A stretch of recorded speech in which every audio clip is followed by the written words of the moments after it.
आं गोसोआव गैयालै रंजासिनथार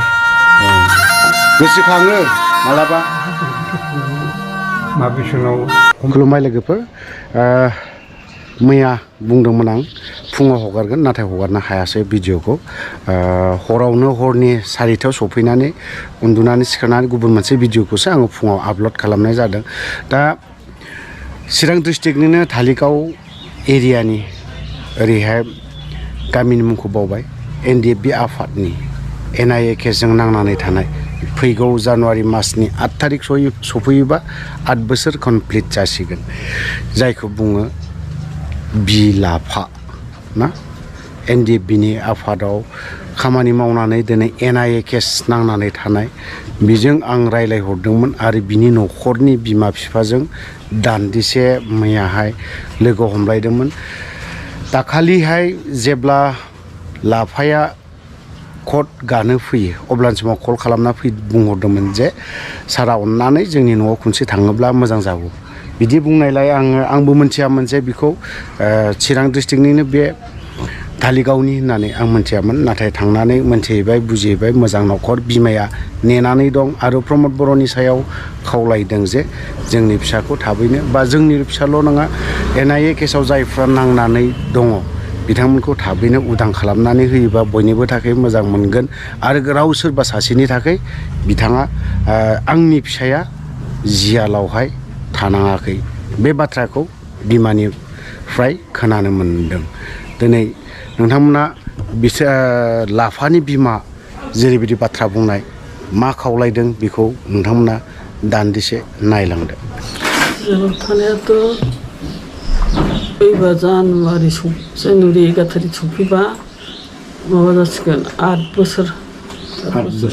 जियालावनो जानुवारि 11 तारिख सफैबा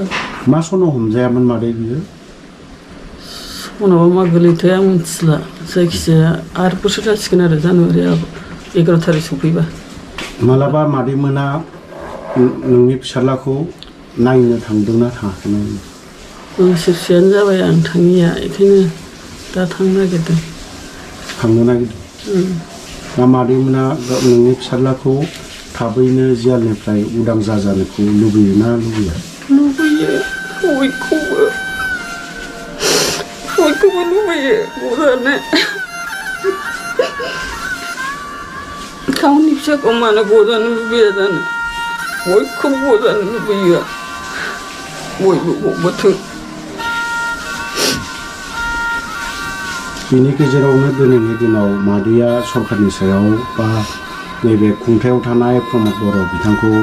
मा खावलायनो सानो मादै मोना अननानै गहोदों बयखौबो सख'दों जों बिमा बिफा जानानै दुखु मोनो बिसोर गावसिनि उदैनि थाखाय खाथियाखै ओंखाराखै थाङाखै रायजो राजानि थाखाय बयनिबो मोजांनि थाखाय ओंखारबाय थांबाय बिसोरबो बिफोराव गोलैबाय बयखौबो सख'थों नायथों सोरखारा अननानै दा जाय जेलाव दङ बे सेकेन्ड बिसे गेजेरमोन बेबो सेंग्रा देरनानैसो थैदों फिसौ फाइनाल होनांगौमोन लोमजानानै थैदों ओमफ्राय सरकारनिफ्राय दिनैनि दिनावहाय 4 लाखखौ फोसावदों बे 4 लाखखौ मादै मोना मोनदोंना मोनाखै दासिमबो मोनाखै लेक्सारावलाय ओंखारदों होननानै बुंदों मानसिफ्रा जोंथ' मिथिया ओंखारदोंना ओंखाराखै मैयाहाय आंनाव फन खालामनानै खोन्थाहरदों जे मादैमोनखौ जोंनि मामि बाबामोनखौ खनसे नायनानै फैदो होननानै बुंदों दा मादैमोना मालासिमहालागै थांनो नागिरदों नोंनि फिसालाखौ गथ'खौ माला नायहोनो सानो आरो मादैमोना एबार खतेरा माला होनखोथाय सोंहरफिननांसिगोन जों दस्राफोरनाव आरो गावबो खिथाहरनो नागिरदों दस्राफोर खतेराव फैनायफोरनो खिथाहरफिननो नागिरदों माला होनदोंमोनथाय मोजां खोथा मोजां मोनदों खोनानानै बेबायदि बयबो ज' जालायथों मावलायथों मोजां मोनदों खोनानानै एलाव जोबथेसालियाव थांनानै दंहैयो आदै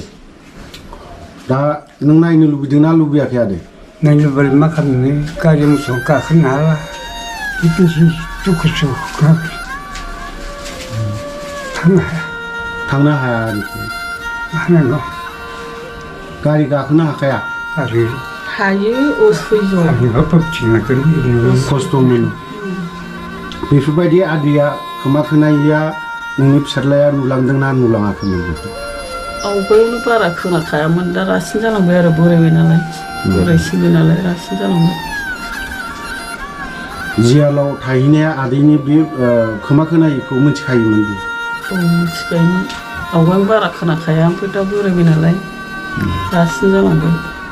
बोरायनाया आदैया नायनो लुबैदोंना लुबैयाखै दा आदै नोंनि फिसाज्लाखौ लुबैयो मालाय माबोरै बुंबावो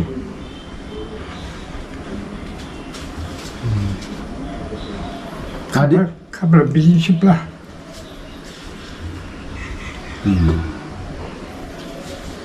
सरकारखौ मा खावलायनो सानो मादै आदैमोना बख'नानै होजानो लुबैयो होनदो सोरखारखौ बख'नानै होजानो लुबैयो खोनाया बे मादैया मा खावलायनो लुबैयो दा दिनै बे खुंथायाव थानाय प्रमद बर' सरकार UPPL सरकारखौ प्रमद बर'खौ आखाइ खबजोबनानै खुलुमो अननानै जेला थानाय मानसिफोरखौ बख'नानै हो रायलायनानै हो बिसोरबो गावसिनि थाखाय थाङाखै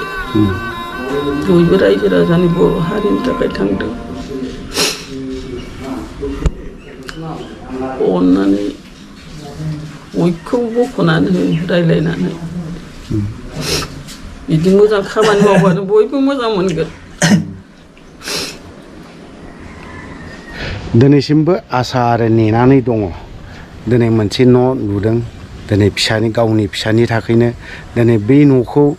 दासिमबो लुफुंगासिनो दं लुगासिनो दङ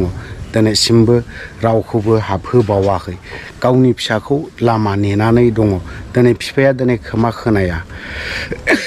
खोनाया दिनै मा खोथा फोरमायखो जोबोद दुखुनांथावना दिनै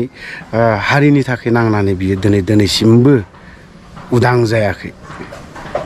थेवबो गावनि फिसाखौ नेनानै दं जोंनि दैदेनगिरिफ्रा बुंबाय थादों गासैखौबो बिमा बिफानि न'खराव जों गथायना होफैनो हाबाय बा बायदिसिना रोखोमनि जोंनि पलिटिकेल हान्जाफ्रा बिथांमोनखौ लानानै राजखान्थि हिसाबै गेलेलायगासिनो दङ बैबे गुबुन हान्जा दल संगठन ना पलिटिकेल हान्जाफ्राबो दिनै बिसोरखौ लानानै